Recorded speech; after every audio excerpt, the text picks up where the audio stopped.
नमस्कार दोस्तों, सुप्रभात। आप जुड़े हैं नीरज वर्मा के साथ 13 सितंबर 2021 की करंट अफेयर्स के मोस्ट इम्पोर्टेंट प्रश्नों के साथ। मैं आपके लिए 13 सितंबर 2021 के मोस्ट इम्पोर्टेंट प्रश्न लेकर आया हूं। अगर आप किसी भी एग्ज़ाम की तैयारी कर रहे हैं तो ये आपके लिए काफ़ी यूजफुल रहने वाले हैं। तो चलिए चलते हैं। आज का हमारा पहला प्रश्न है, गुजरात के नए मुख्यमंत्री कौन बने हैं? गुजरात के नए चीफ मिनिस्टर कौन बने हैं? तो इसका सही उत्तर है बच्चों भूपेंद्र पटेल। जो भूपेंद्र पटेल हैं वो गुजरात के नए मुख्यमंत्री चीफ मिनिस्टर बने हैं। ये किसका स्थान लेंगे बच्चों, ये भी देख लेते हैं। तो ये जो है विजय रूपाणी का स्थान लेंगे। और यह भी देख लेते हैं कौन से क्रम के मुख्यमंत्री बने हैं। तो यह 17वें क्रम के मुख्यमंत्री बने हैं और यह भारतीय जनता पार्टी से रिलेटेड है। ये किससे हैं? भारतीय जनता पार्टी से संबंधित हैं। इसमें हम देख रहे हैं बच्चों गुजरात के नए मुख्यमंत्री कौन बने हैं? भूपेंद्र पटेल। तो गुजरात के बारे में सारी जानकारी देख लेते हैं। गुजरात की राजधानी गांधीनगर। गुजरात के जो मुख्यमंत्री बने हैं भूपेंद्र पटेल। गुजरात के गवर्नर आचार्य देवव्रत। गुजरात के मुख्य न्यायाधीश विक्रम नाथ, जो कि विनीत कोठारी एक्टिंग थे पहले। गुजरात की समुद्र तट की रेखा सबसे लंबी है 1600 किलोमीटर। अब बच्चों ये भी देख लेते हैं कि गुजरात के कौन कौन से राष्ट्रीय उद्यान है, नेशनल पार्क। तो Gir forest national park, blackbuck national park, Bansda national park, gulf Kutch marine national park, ये सभी गुजरात के क्या हैं? महत्वपूर्ण नेशनल पार्क हैं। बच्चों जो कर्क रेखा है वह भारत के गुजरात राज्य से होकर गुजरती है और कर्क रेखा जो है भारत के 8 राज्य से होकर निकलती है। ये 8 राज्य कौन कौन से हैं देखते हैं। गुजरात, राजस्थान, मध्य प्रदेश, छत्तीसगढ़, झारखंड, पश्चिम बंगाल, त्रिपुरा और मिजोरम। बच्चों मैंने आपको एक वीडियो में कर्क रेखा से रिलेटेड शॉर्ट ट्रिक बताई थी कि कर्क रेखा किन किन राज्यों से गुजरती है। तो उसकी वीडियो जाकर पहले देख लें, उसकी शॉर्ट ट्रिक देख लें और अच्छे से आप उसे याद कर लें, ठीक है। गुजरात का एक पड़ोसी देश है पाकिस्तान। गुजरात के 3 पड़ोसी राज्य राजस्थान, मध्य प्रदेश और महाराष्ट्र है, ठीक है बेटा। गुजरात की लोकसभा सीट 26, राज्यसभा सीट 11 और विधानसभा सीट 182 हैं। गुजरात राज्य के लोक नृत्य देख लेते हैं बच्चों। तो डांडिया, भवई, तिप्पनी, पदर और गरबा गुजरात का मुख्य लोक नृत्य माना जाता है। भारत की पहली लिथियम रिफाइनरी कहाँ पर स्थापित की गई है? तो गुजरात में स्थापित की गई है बेटा। दुनिया की सबसे ऊंची मूर्ति स्टैचू ऑफ यूनिटी गुजरात के केवड़िया में स्थित है। कहाँ पर है? गुजरात के केवड़िया में स्थित है। अगला प्रश्न देखते हैं बच्चों। देश की पहली लग्जरी बस बोट सेवा की शुरुआत किस शहर में हुई है? कौन सी? देश की जो पहली लग्जरी बस बोट सेवा है वह किस शहर में शुरुआत हुई है? तो इसका सही उत्तर बच्चों श्रीनगर में। श्रीनगर में देश की पहली लग्जरी बस बोट सेवा की शुरुआत हुई है। इससे रिलेटेड इम्पोर्टेंट पॉइंट्स देखते हैं। कश्मीर घाटी में जल परिवहन को पुनर्जीवित करने के लिए एक महत्वाकांक्षी परियोजना शुरू हुई है। झेलम नदी पर लग्जरी बस बोट को लॉन्च किया गया है। कश्मीर में जल परिवहन बहाल करने के लिए, मतलब जल परिवहन विकसित करने के लिए झेलम नदी में न्यूजीलैंड से मंगाई गई बस बोट सेवा को शुरू किया गया है। कहाँ से मंगाया है? न्यूजीलैंड से। इस बस बोट को सुखनाग इंटरप्राइजेज प्राइवेट लिमिटेड ने आयात किया है। श्रीनगर केंद्र शासित प्रदेश जम्मू कश्मीर की क्या है? राजधानी है। किस नदी पर लग्जरी बस बोट शुरू हुई है? तो झेलम नदी पर। इसका सही उत्तर क्या बच्चों? झेलम नदी पर लग्जरी बोट सेवा शुरू हुई है। देश का पहला देखते हैं। भारत के पहले 8 पैलियर बायो बैंक का उद्घाटन किस राज्य में हुआ है? तो इसका सही उत्तर क्या है बच्चों? केरल राज्य में हुआ है। शहरी क्षेत्र में वन संसाधन अधिकारों को मान्यता देने वाला देश का पहला राज्य कौन सा बना है? तो बच्चों छत्तीसगढ़। भारत का पहला वाटर प्लस शहर कौन बना है? तो इंदौर बना है मध्य प्रदेश में। भारत का पहला drone forensic lab and research centre कहाँ खोला गया है? तो बच्चों तिरुवनंतपुरम में खोला गया है।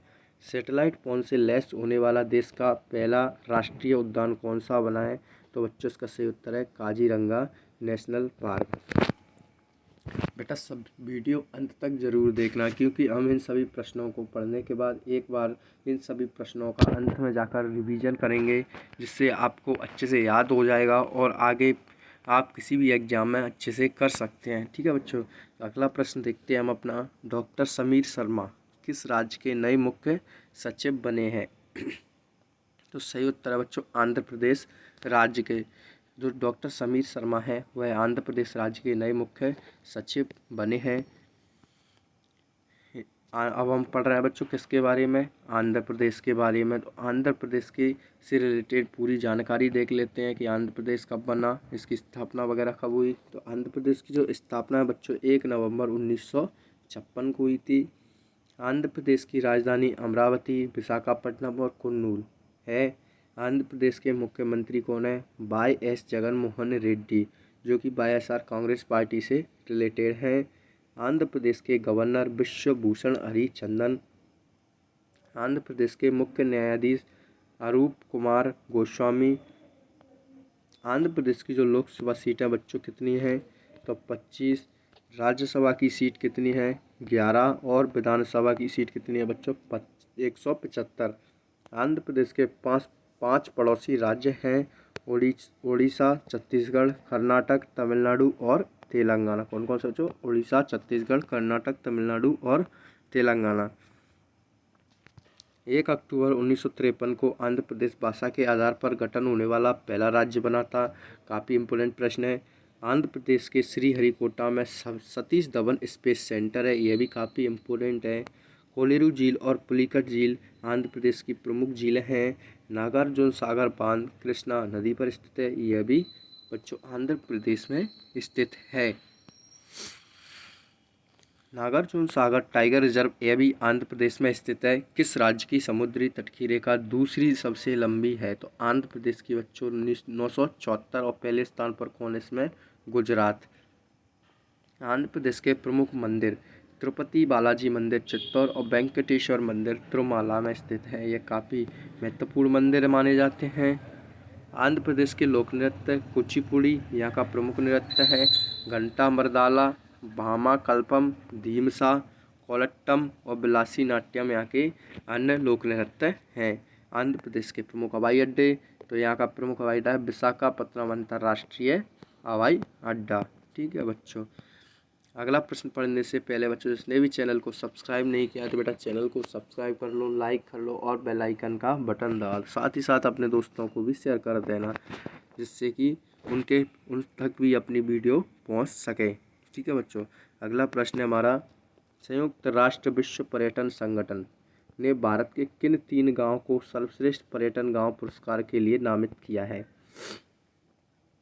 जो संयुक्त राष्ट्र विश्व पर्यटन संगठन है उसने भारत के 3 गांवों को नामित किया है सर्वश्रेष्ठ पर्यटन। तो कौन कौन से बच्चों देख लेते हैं। तो इसका सही उत्तर बच्चों उपर्युक्त सभी। कोंगटोंग मेघालय, लाधपुर खास मध्य प्रदेश और पोचमपल्ली तेलंगाना, ये 3 गांव हैं। तो इम्पोर्टेंट पॉइंट देखते हैं बच्चों। मेघालय का जो कोंगटोंग गांव united nationals world tourism organisation award के लिए बेस्ट टूरिज्म विलेजरी की कैटेगरी में नॉमिनेट है। इस लिस्ट में भारत के 2 और गांव भी शामिल किए गए हैं। इसमें मध्य प्रदेश के लाधपुर खास और तेलंगाना के पोचमपल्ली गांव का नाम भी शामिल है। टूरिज्म डेस्टिनेशन के लिहाज से यह गांव पर्यटकों को काफ़ी पसंद आते हैं। अब देखते हैं बच्चों UNWTO, इसकी फुल फॉर्म क्या है? United nation world tourism organisation. इसका जो मुख्यालय बच्चों वो कहाँ पर है? मैड्रिड स्पेन में। Secretary general Zurab Pololikashvili ji हैं। अगला प्रश्न देखते हैं बच्चों। अगला प्रश्न है हमारा, कृषि से संबंधित नुआखाई उत्सव किस राज्य में मनाया जाता है? बच्चों जो नुआखाई उत्सव कृषि से रिलेटेड है और किस राज्य में मनाया जाता है? इसका सही उत्तर क्या है बच्चों? उड़ीसा राज्य में यह मनाया जाता है। जो नुआखाई उत्सव है, महोत्सव है, उड़ीसा, छत्तीसगढ़ इसके पड़ोसी राज्यों में यह मनाया जाता है। यह उड़ीसा राज्य का प्रमुख पर्व है जो गणेश चतुर्थी उत्सव के एक दिन बाद, मतलब कि एक दिन बाद मनाया जाता है। विशेष रूप से उड़ीसा के पश्चिम भागों में मनाया जाता है। यह एक तरह की कृषि पर्व है जिसमें पैदा होने वाली नई फसल धान का स्वागत बड़े उत्साह के साथ किया जाता है। टॉप 5 राज्यों के उत्सव देख लेते हैं बच्चों। तो ट्यूलिप फेस्टिवल जम्मू कश्मीर में मनाया जाता है। योसांग त्यौहार मणिपुर राज्य में मनाया जाता है। सिंगमो उत्सव जो है गोवा में मनाया जाता है। और आयुर्वेद पर्व 2021 कहाँ मनाएगा? उड़ीसा में। काला नमक चावल महोत्सव उत्तर प्रदेश में सेलिब्रेट किया जाता है। अगला प्रश्न है बच्चों हमारा, तमिलनाडु राज्य की सरकार ने 11 सितंबर को मनाई जाने वाली सुब्रमण्यम भारती की पुण्यतिथि को किस दिवस के रूप में मनाने की घोषणा की है? किसने? तमिलनाडु राज्य ने। तो इसका सही उत्तर बच्चों महाकवि दिवस के रूप में मनाने की घोषणा की है सुब्रमण्यम भारती की पुण्यतिथि को। इम्पोर्टेंट पॉइंट पढ़ लेते हैं बच्चों के। तमिलनाडु सरकार ने तेज तर्रार कवि और स्वतंत्रता सेनानी सुब्रमण्यम भारती की पुण्यतिथि को किसके रूप में? महाकवि दिवस के रूप में मनाने की घोषणा की है, फैसला किया है। 11 सितंबर 2021 में इनकी 100वीं जयंती मनाई गई है। सुब्रमण्यम भारती जो थी एक तमिल लेखक हैं, कवि है, समाज सुधारक हैं और पत्रकार तथा साथ ही भारतीय स्वतंत्रता कार्यकर्ता थे। और इनका जो जन्म है 11 दिसंबर 1882 को एट्टायापुरम भारत में हुआ तथा मृत्यु जो है 11 सितंबर 1921 मात्र कितनी उम्र में? 38 साल की उम्र में मद्रास भारत में हुई थी। अगला प्रश्न पढ़ते हैं बच्चों हम कि मसाला बोर्ड के नए अध्यक्ष कौन बने हैं? किसके बच्चों? मसाला बोर्ड के नए अध्यक्ष। तो एजी थंकप्पन जो है मसाला बोर्ड के नए अध्यक्ष बने। इसको मैं बच्चों आपको याद भी करा देता हूँ कि पीछे आप पढ़ देख लीजिए। थंकप्पन मसाला जो होते हैं काफ़ी तीखे होते हैं, तो अपन ज़्यादा मसाला खाने लगते हैं तो काँपने लगते हैं, जो क्या काँपने लगते हैं। इसलिए इसको आप याद रखना, काँपना मतलब कि मसाला बोर्ड एजी थंकप्पन, शायद याद हो गया सभी को बच्चों। तो देख लेते हैं स्पाइसेस बोर्ड ऑफ इंडिया, मतलब कि मसाला बोर्ड जो उसकी स्थापना 1987 में हुई थी। इसका जो मुख्यालय बच्चों वो कोच्चि केरल में है। इसके अध्यक्ष हैं जो भी बच्चों के कौन है? एजी थंकप्पन। टॉप 5 अध्यक्ष देख लेते हैं। केंद्रीय प्रत्यक्ष कर बोर्ड के नए अध्यक्ष कौन है? जेबी महापात्रा। इसको भी याद करवा सकता हूँ कि कर आप पढ़ रहे हैं कर, केंद्रीय प्रत्यक्ष कर बोर्ड। कर जो होता है ना किसी पर वो ज़्यादा चढ़ जाता है तो कहते हैं महान हो गया है, मतलब इतना कर्ज कैसे झेल सकता है। तो क्या महान मतलब महान पात्र है, तो महान व्यक्ति इतना कर लिए फिर रहा है, तो कर बोर्ड महापात्रा। ठीक है बच्चों, याद हो गया होगा। स्टॉप टीवी पार्टनरशिप बोर्ड के नए अध्यक्ष कौन है? मनसुख मांडविया। कौन? Mansukh Mandaviya. TV stop TV मतलब टीवी देखने से क्या बच्चों? सुख प्राप्त होता है। ये अपना अपना लोग मनोरंजन करने के लिए टीवी देखने लगते हैं, तो उससे क्या बोलते हैं? सुख प्राप्त होने लगा। तो टीवी मतलब टीवी से सुख प्राप्त होता है। मनसुख मांडविया, ये भी याद हो गया होगा। आर्थिक विकास संस्थान आईईजी के नए अध्यक्ष कौन है? नंद किशोर सिंह। अगला है बेटा राष्ट्रीय औषधि मूल्य निर्धारण प्राधिकरण के नए अध्यक्ष कौन है? कमलेश कुमार पंत। अगला देखते हैं राष्ट्रीय महिला आयोग की अध्यक्ष कौन है? रेखा शर्मा। राष्ट्रीय महिला आयोग की अध्यक्ष कौन है बेटा? रेखा शर्मा।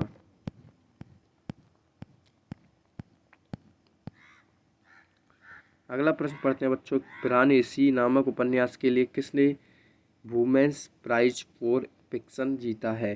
क्या? पिरानेसी जो नामक उपन्यास है उसके लिए वुमेन्स प्राइज ऑफ फिक्शन जीता है, वो कौन है? तो सुसान्ना क्लार्क। इनका नाम क्या है बच्चों? सुसान्ना क्लार्क। इंपॉर्टेंट पॉइंट देख लो।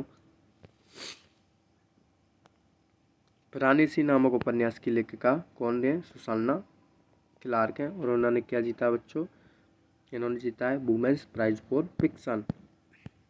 टॉप 5 बुक्स एंड ऑथर्स देख लेते हैं। द लाइट ऑफ एशिया पुस्तक Jairam Ramesh. The struggle within a memoir of the emergency पुस्तक Ashok Chakravarti. The great big lion पुस्तक, Chris Knight, the art of conjuring alternate realities नामक पुस्तक, Shivam Shankar Singh and Anand Venkatanarayanan, ठीक है। Urdu poets and writers, gems of Deccan नामक पुस्तक किसने लिखी है बच्चों? J.S. इफ्तेखार, ठीक है बच्चों। कौन? J.S. इफ्तेखार ने यह पुस्तक लिखी है। अगला प्रश्न देख लो बच्चों, किस कंपनी ने प्रतिभा महापात्रा को अपना उपाध्यक्ष बनाया है? तो इसका सही उत्तर क्या बच्चों? एडोब कंपनी ने प्रतिभा महापात्रा को अपना कौन बना लिया है? उपाध्यक्ष बना लिया है, ठीक है। एडोब देख लेते हैं बच्चों। एडोब कंपनी के बारे में, स्थापना दिसंबर 1982, मुख्यालय कैलिफोर्निया, चेयरमैन CEO कौन है? शांतनु नारायण। अगला एवं हमारा जो अंतिम प्रश्न है आज का, वह है डिजिटल जनसंख्या घड़ी का उद्घाटन किसने किया है? किसका बच्चों? डिजिटल जनसंख्या घड़ी का। तो भारती प्रवीण पवार ने, किसने? भारती प्रवीण पवार, जो उन्होंने डिजिटल जनसंख्या घड़ी का उद्घाटन किया है। केंद्रीय स्वास्थ्य और परिवार कल्याण मंत्री कौन है अपने? भारती प्रवीण पवार। याद रखना बच्चों कि केंद्रीय स्वास्थ्य और परिवार कल्याण मंत्री कौन है? भारतीय प्रवीण पवार ने 10 सितंबर 2021 को डिजिटल पॉपुलेशन क्लॉक का उद्घाटन किया है। डिजिटल जनसंख्या घड़ी, भारत की जो जनसंख्या का मिनट दर मिनट अनुमान लगाने के लिए जनसंख्या घड़ी लॉन्च की गई है। यह घड़ी जो बच्चों कुल प्रजनन दर, शिशु मृत्यु दर के साथ साथ मातृ मृत्यु दर पर भी डेटा कैप्चर करेगी। यह घड़ी युवा पीढ़ी में जागरूकता बढ़ाने और रिसर्च यानी अनुसंधान करने में मदद करने वाली है, ठीक है बच्चों। जो आज की हमारी करंट अफेयर्स के प्रश्न थे वो आज यहीं समाप्त होते हैं। अब जितने भी बच्चों अपन ने प्रश्न पढ़े हैं उन सभी प्रश्नों का अपन करने वाले हैं रिवीजन, क्योंकि रिवीजन बहुत काफ़ी महत्वपूर्ण होता है और आपको याद करा भी देता है। बाद में कुछ रह जाता है तो छूट जाता है, तो ठीक है देख लेते हैं। गुजरात के नए मुख्यमंत्री कौन बने हैं? भूपेंद्र पटेल। देश की पहली लग्जरी बस बोट सेवा कहाँ शुरुआत हुई है बच्चों? तो श्रीनगर में इसकी शुरुआत की गई है, ठीक है। अगला प्रश्न देखते हैं बच्चों, तो डॉक्टर समीर शर्मा जो है किस राज्य के नए मुख्य सचिव बनाए गए? तो बच्चों आंध्र प्रदेश राज्य के नए मुख्य सचिव बनाए गए हैं। अगला है बच्चों, संयुक्त राष्ट्र विश्व पर्यटन संगठन UNWTO ने भारत के किन 3 गांवों को सर्वश्रेष्ठ पर्यटन गांव पुरस्कार के लिए नामित किया है? तो बच्चों इसमें कोंगथोंग मेघालय का, लादपुर खास मध्य प्रदेश का और पोचमपल्ली तेलंगाना का है बच्चों, ठीक है। अगला प्रश्न देखते हैं कि कृषि से संबंधित नुआखाई उत्सव जो है किस राज्य में मनाया जाता है? तो बच्चों उड़ीसा राज्य में से सेलिब्रेट किया जाता है। अगला है कि तमिलनाडु राज्य की जो सरकार ने 11 सितंबर को मनाए जाने वाले सुब्रमण्यम भारती की पुण्यतिथि को किस दिवस के रूप में मनाने की घोषणा की है? तो बच्चों महाकवि दिवस के रूप में से मनाने की घोषणा की है। अब मसाला बोर्ड के नए अध्यक्ष कौन बने हैं? तो AG थंकप्पन। मैंने आपको याद भी करा दिया था, मसाले से काँपने लगते हैं बच्चों, ज़्यादा खा लो या ज़्यादा किसी भी चीज़ में डालो तो काँपने लगते हैं, पसीना पसीना हो जाते हैं, तो याद रखिएगा AG थंकप्पन। अगला प्रश्न बच्चों, हमारा पिरानेसी नामक उपन्यास के लिए किसने वुमेन्स प्राइज फॉर फिक्शन जीता है? तो सुसान्या क्लार्क ने, ठीक है बच्चों, किसने? सुसान्या क्लार्क ने। अगला देख लेते हैं बेटा, किस कंपनी ने प्रतिभा महापात्रा को अपना अध्यक्ष बनाया? तो बच्चों इसका उत्तर आप याद रखना कि एडोब, ठीक है। डिजिटल जनसंख्या, अगला प्रश्न देखते हैं, तो डिजिटल जनसंख्या घड़ी का उद्घाटन किसने किया है? तो इसका सही उत्तर क्या है बच्चों? भारती प्रवीण पवार जो है उन्होंने डिजिटल जनसंख्या घड़ी का उद्घाटन किया। और किस में काम आएगी? मातृ मृत्यु दर में, कितने बच्चे जन्म ले रहे हैं, कितने मर रहे हैं, कितने की मृत्यु हो रही है, ये सभी में इस घड़ी का उपयोग होगा, ठीक है बच्चों। तो अपने बच्चों जितने भी करंट अफेयर्स के प्रश्न पढ़े हैं आपके सभी एग्जाम्स के लिए काफ़ी महत्वपूर्ण है। जैसे कि आगे कोई भी SSC MTS का है, कोई भी एग्जाम XYZ, जितने भी आपके एग्जाम होंगे सभी में आपके लिए महत्वपूर्ण रहेंगे, ठीक है बच्चों। और आप अपने दोस्तों तक इस वीडियो को जितना हो अधिक से अधिक शेयर करें, साथ ही साथ लाइक भी कर दें। और जिसने भी अभी तक चैनल को सब्सक्राइब नहीं किया बच्चों, जो मुझसे पढ़ता है और चैनल को सब्सक्राइब नहीं किया तो चैनल को भी सब्सक्राइब कर ले, ठीक है बच्चों। तो thanks for watching this video. जय हिंद, जय भारत। मिलते हैं बेटा कल।